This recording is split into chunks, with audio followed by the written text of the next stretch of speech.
Friends, welcome back to my channel Arpita লাইফস্টাইলে সবাইকে স্বাগত। আশা করি তোমরা সবাই ভালো আছো, সুস্থ আছো। আমার শরীরটা একটু খারাপ করেছে, আমি ক্যালপল খাচ্ছি। আর এই দেখো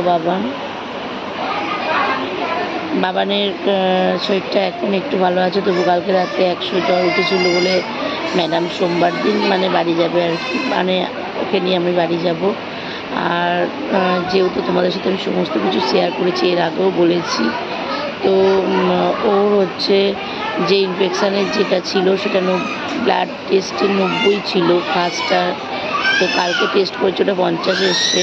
ওটা আর একটু নামিয়ে ম্যাডাম ছাড়বে বললো। আর ইউএসজি করা হয়েছিল যেটা কালকে, সেই রিপোর্ট ভালো এসছে।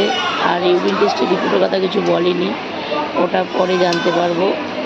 আর ওর জন্য ওর যেহেতু অ্যান্টিবায়োটিক একটা কোর্স আছে, সেই কোর্সটা কমপ্লিট করেই ছাড়বে। তো এখনও